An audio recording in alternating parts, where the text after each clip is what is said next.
Hello friends, welcome to செல்வியின் சமையல். நம்ம இப்போ ஒரு 4 சாரீ எடுத்திருக்கோம் புதுசாக. இப்போ அதை உங்கள்கிட்ட காட்டலான்னு இப்போ இந்த ராமர் ப்ளூவில் இது ஒரு சாரீ எடுத்திருக்கோம். இது கொஞ்சம் ப்ளைன் சாரீ தான், ஆனால் கல் ஒரு மாதிரி கண்ணாடி ஒர்க்கு வச்சு பண்ணியிருக்காங்க. இது ரொம்ப அழகாக இருக்குது. இது ஒரு ஆஃபரில் தான் இப்போ இது எடுத்தோம். இது கொஞ்சம் ரேட்டு பார்த்திங்கன்னா ஒரு 800 ரேட்டு, ஆனால் கொஞ்சம் கம்மி பண்ணி போட்டிருந்தாங்க. ஒரு 500 ரேட்டில் இப்போ இது எங்களுக்கு கிடச்சிது. நெக்ஸ்ட்டு பார்த்திங்கன்னா இந்த 3 சாரியும் பிரசாந்தியில் எடுத்தோம். இது அங்கே 10% இப்போ டிஸ்கவுண்ட் நியூ இயருக்காக இப்போ போட்டுட்ருக்காங்க. இது எனக்கு ரொம்ப பிடிச்சிருந்தது. இந்த சாரீ பார்த்திங்கன்னா ஒரு மாதிரி லைட்டு கனகாம்பர கலரில் பார்த்திங்கன்னா லாவெண்டர் பார்டரில் வந்திருந்தது. இந்த கலர் காம்பினேஷன் ரொம்ப அழகாக இருக்குது.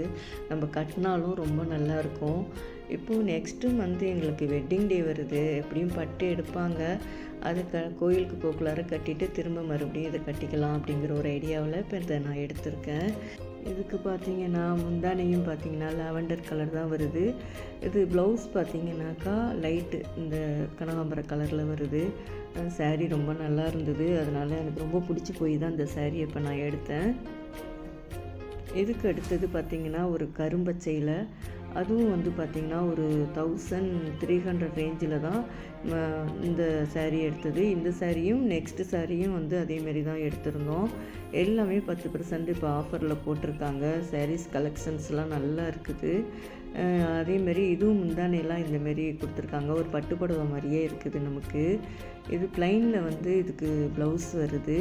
இது கட்டினாலும் நமக்கு ரொம்ப நல்லா இருக்கும். பார்டரும் நல்லா குட்டியாக கொடுத்துருந்தாங்க, அழகாக இருந்தது. சரின்னு இந்த சாரியும் இப்போ நாங்கள் எடுத்தோம். இதுக்கு அடுத்தது எடுத்திருக்க சாரீ பார்த்திங்கனாக்கா ஒரு கெம்பு கலரில் ஐஸ்கிரீம் கலரில் இப்போ நம்ம எடுத்துருக்கிறது. இது ஃபுல்லாகவே கெம்பு கலர் தான் கொடுத்துருக்குறாங்க. இந்த சாரீ பார்த்திங்கனாக்கா பல்லு இப்படி இருக்குது. உள்ளேயும் பார்த்திங்கன்னா ப்ளவுஸ் இதே மாதிரி கொடுத்துருக்குறாங்க. அதே கலர்லேயே தான் இருக்குது. இந்த டிசைனும் அழகாக இருக்குது. அதோட சரி சொல்லிவிட்டு இதுவும் பிடிச்சிருந்தது, அதனால் இதையும் எடுத்துட்டோம். இந்த 4 சாரியில் உங்களுக்கு எந்த சாரீ பிடிச்சிருக்குன்னு சொல்லுங்கள். நெக்ஸ்ட்டு நம்ம ஒரு பிரியாணி வீடியோ, மட்டன் ஈரல் பிரியாணி பார்ப்போம். முதல்ல பாத்திரத்தை வச்சு கொஞ்சம் ஆயில் போட்டுக்குங்க. நம்ம இன்றைக்கி ஈரல் மட்டன் பிரியாணி தான் இப்போ நம்ம செய்ய போகிறோம். இதில் எண்ணெயில் பார்த்திங்கன்னா நம்ம ஸ்பைசஸ் எல்லாத்தையுமே போட்டுக்குங்க. பட்டை, கிராம்பு, இலை, பிரிஞ்சி இலை, இது எல்லாத்தையும் போட்டுக்குங்க. நெக்ஸ்ட்டு வெங்காயம் 2 பெரிய வெங்காயம் போட்டு நல்லா வதக்கி கொடுங்க. நல்லா பொன்னிறமாக வரட்டும். அடுத்தது 2 தக்காளி, கொஞ்சம் இஞ்சி பூண்டு பேஸ்ட்டு, உப்பு, இது எல்லாத்தையுமே போட்டு நல்லா வதக்கி கொடுத்துக்குங்க.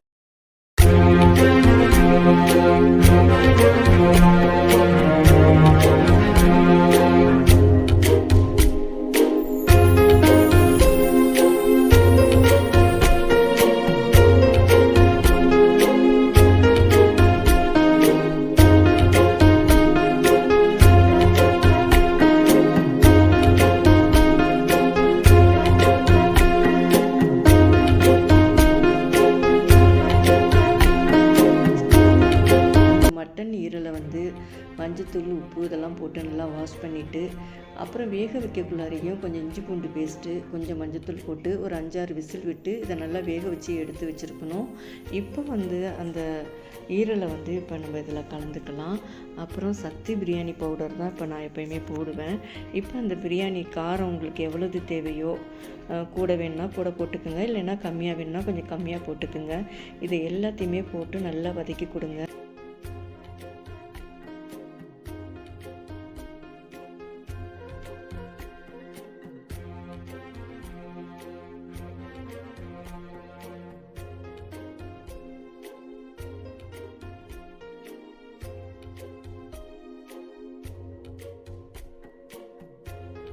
இப்போ அடுத்தது தேங்காய் பால் எடுத்து வச்சுருக்கேன். இப்போ அரிசி ஒரு 20 நிமிஷம் சீரக சம்பா அரிசி இப்போ நான் ஊற வச்சுருக்கேன். இப்போ 1 டம்ளர் அரிசினா இப்போ அதே அளவு 2 டம்ளர் இப்போ நீங்கள் தண்ணி வச்சுக்கணும். இப்போ மட்டன் தண்ணியும் இருக்குது, இப்போ நம்ம தேங்காய் பாலும் ஊற்றுறோம். இப்போ கரெக்டாக நீங்கள் அளந்து பார்த்து அதுமாரி ஊற்றிக்கிங்க.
பிறகு இப்போது அது நல்லா கொதித்து வரட்டும். கொதித்து வரங்காட்டியும் இப்போ நம்ம சீரக சம்பா அரிசி வந்து 20 நிமிஷம் ஊற வச்சுருக்கோம். அது நல்லா கழுவிட்டு அதை வந்து இப்போ நம்ம இதில் போட்டுட வேண்டியதான். இது போட்ட பிறகு பார்த்திங்கன்னா நல்லா ஒன்று போல் சேர்ந்த மாதிரி வரும். வரக்குள்ளார நம்ம கீழே ஒரு தட்டை வச்சுட்டு தம் போட்டுற வேண்டியதான். தம் போட்டு ஒரு 20 நிமிஷம் விட்டுட்டோம்னா நமக்கு சூப்பராக மட்டன் ஈரல் பிரியாணி ரெடி ஆகிடும். இதுக்கப்புறம் வந்து பார்த்திங்கன்னா ஒரே ஒரு ஸ்பூன் நெய் போட்டுட்டு நல்லா கிண்டி கொடுத்துக்குங்க. கடைசியாக கருவேப்பிலை கொத்தமல்லி இதெல்லாம் போட்டுக்கலாம். இந்த வீடியோ பிடிச்சிருந்தா இதேமாரி நீங்களும் ட்ரை பண்ணி பாருங்கள். என்னோடய சேனலை சப்ஸ்கிரைப் பண்ணிக்கோங்க. என்னோடய சேனலுக்கு ஒரு லைக் கொடுங்க. நம்ம அடுத்த வீடியோவில் பார்க்கலாம். நன்றி, வணக்கம்.